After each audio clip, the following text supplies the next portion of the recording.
Okay my dear student, अब हम लोग यहाँ से genetic terminology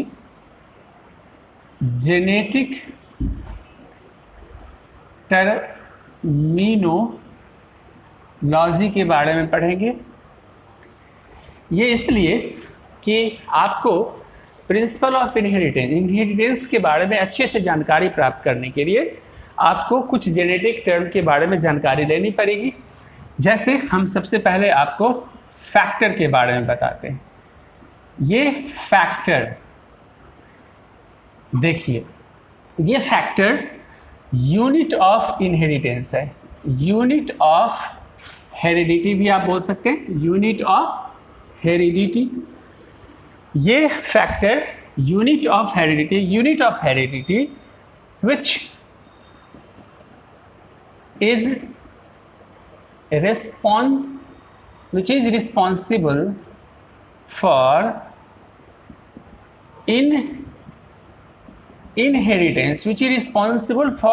inheritance and which control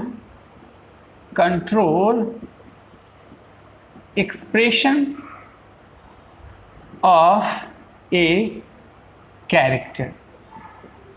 क्या कहा हमने?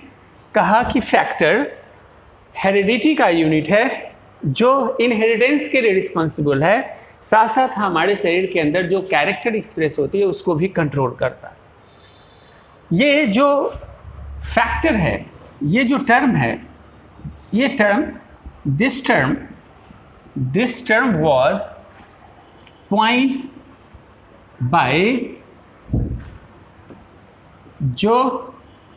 जोहेंसन in 1909 में जोहेंसन ने फैक्टर टर्म प्रपोज किया।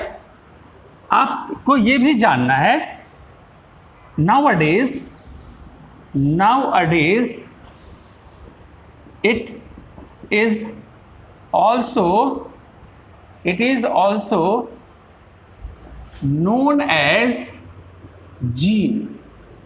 इसी को हम लोग जीन भी कहते हैं। Mendel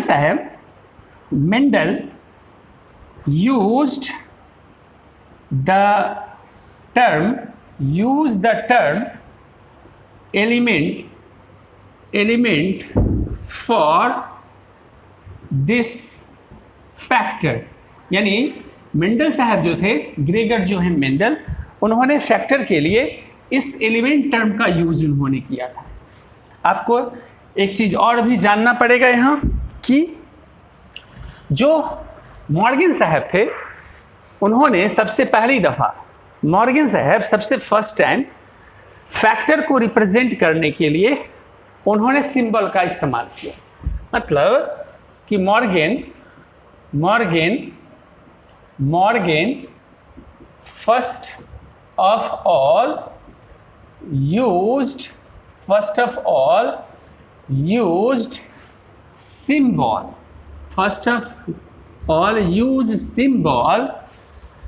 to represent this factor। that is, he used capital letter for dominant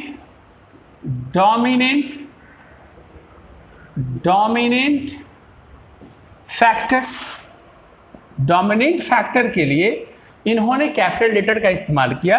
जैसे उन्होंने ये 2 कैपिटल T, 2 कैपिटल R, ये आप मॉर्गन साहब डोमिनेंट फैक्टर के लिए कैपिटल लेटर का इस्तेमाल कर दिया और used small letter for recessive character. मतलब आपने क्या देखा? Recessive factor. मतलब मॉर्गन साहब पहले साइंटिस्ट थे जिन्होंने फैक्टर को सिंबलाइज करने के लिए उन्होंने लेटर का इस्तेमाल करना शुरू किया।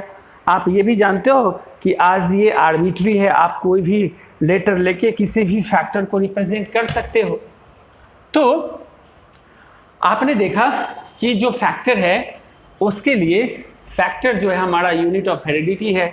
ये आपके शरीर के अंदर हेरिडिटी के साथ साथ आपके एक्सप्रेशन को कंट्रोल करता है और ये जो फैक्टर है इसी को जीन भी कहा जाता है। मॉर्गन साहब ने इसको सिंबलाइज भी किया, डोमिनेंट फैक्टर के लिए कैपिटल लेटर और रिसेसिव फैक्टर के लिए स्मॉल लेटर। इसके बाद जो दूसरा टर्म हम लोग देखेंगे, आपने फैक्टर देखा, इस फैक्टर के बारे में जानकारी मिला, तो जो दूसरा चीज़ है वो हम लोग ये देखें कि अभी कैरेक्टर आपके पास आया कि फैक्टर क्या करता है, कैरेक्टर को एक्सप्रेस करने को, कैरेक्टर के एक्सप्रेशन को कंट्रोल करता है। तो हम लोग कैरेक्टर देखें पहले। दूसरा जो टर्म है, दूसरा आपका टर्म है, दूसरा टर्म देखें आप, दूसरा टर्म है कैरेक्टर। कैरेक्टर तो ये ना मार्फोलॉजिकल,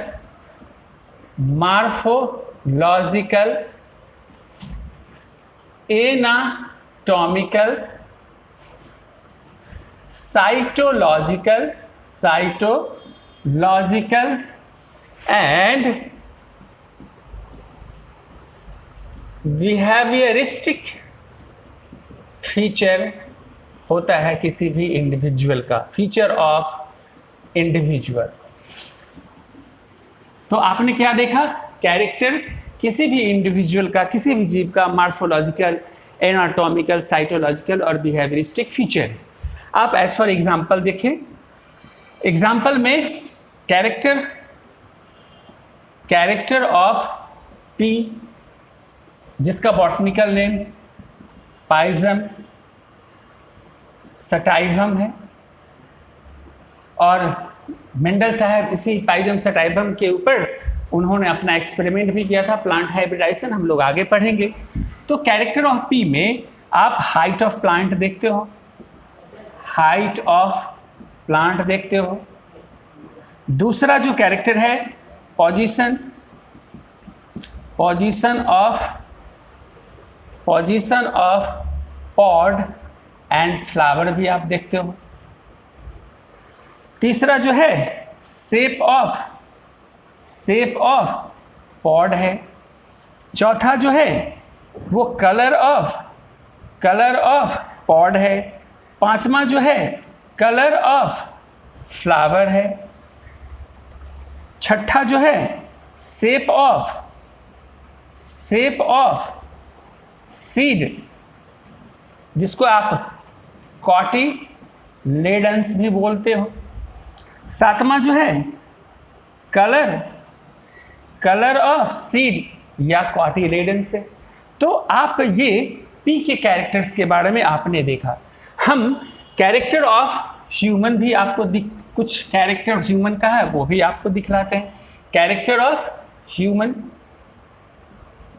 ह्यूमन का कैरेक्टर आप देखें, जो हम लोग ह्यूमन का कैरेक्टर में आप देखें, ह्यूमन का कैरेक्टर जिसके बारे में हमें पढ़नी होती है वो कलर ऑफ ह्यूमन आई है। दूसरा साइज ऑफ आई है। तीसरा हम लोगों का हेयर है। फोर्थ हम अपने चिक के बारे में देखेंगे। हम RH फैक्टर के बारे में देखेंगे, ये हमारा कैरेक्टर है। हम टंग रोलिंग जैसे कैरेक्टर के बारे में देखेंगे। हम फिनाइल थायोकार्बामाइड टेस्टिंग के बारे में भी जानकारी लेंगे। तो ये सभी ह्यूमन के कैरेक्टर्स हैं। तो आपने देखा कि चाहे वो पी हो चाहे ह्यूमन हो, उनके कैरेक्टर मार्फोलॉजिकल हो सकते हैं, एनाटॉमिकल हो सकते हैं, साइटोलॉजिकल हो सकते हैं, साथ साथ इनके कैरेक्टर बिहेवियरिस्टिक भी हो सकते हैं। तो हम लोग ने 2 जेनेटिक टर्म को देखा। इसके बाद तीसरा आप देखिए जो बहुत ही इंपॉर्टेंट है वो है ट्रेट। तीसरा जो इम्पॉर्टेंट है वो ट्रेट है, इसके बारे में आप समझें। तो ये जो ट्रेट है, थर्ड जो आपका टर्म है ट्रेट, ये इसको अच्छे से समझें। आप इसको ऑल्टरनेट फॉर्म ऑफ कैरेक्टर भी बोल सकते हो, ऑल्टरनेट फॉर्म ऑफ कैरेक्टर भी कह सकते हो, या आप इसका ये कह सकते हो कि it is discrete particulate entities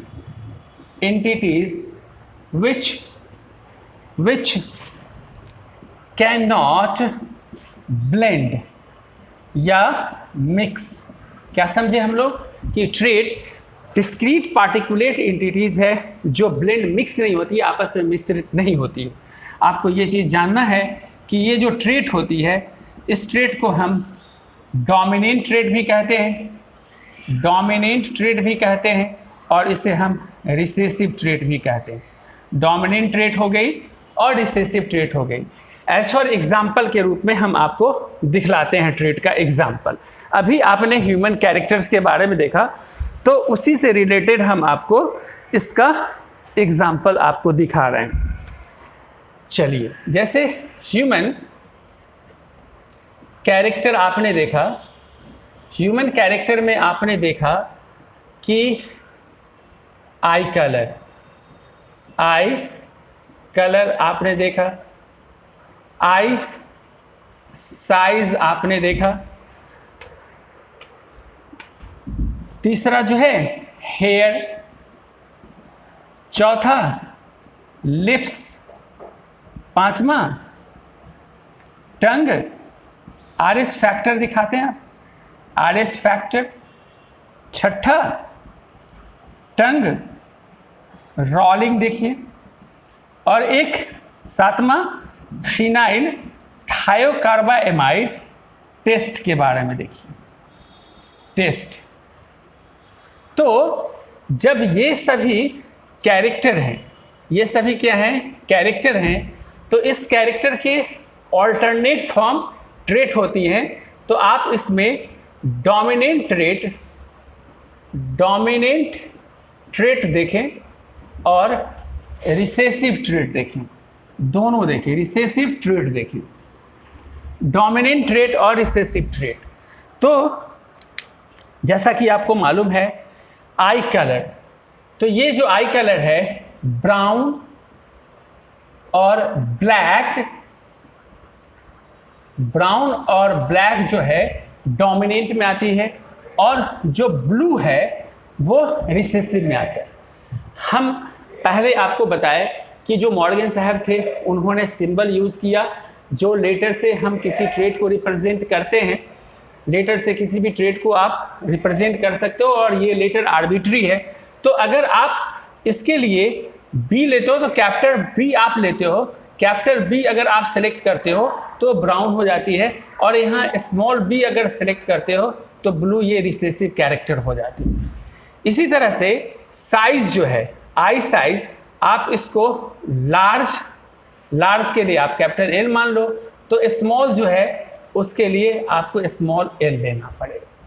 उसी तरह हेयर, डोमिनेंट जो है वो कर्ली है, कर्ली, डोमिनेंट जो ट्रेट है वो कर्ली है, इसके लिए आप कैपिटल सी करते हो, तो यहाँ पे स्ट्रेट इसका रिसेसिव हो गया, जिसके लिए स्मॉल सी आपको यूज करना पड़ेगा।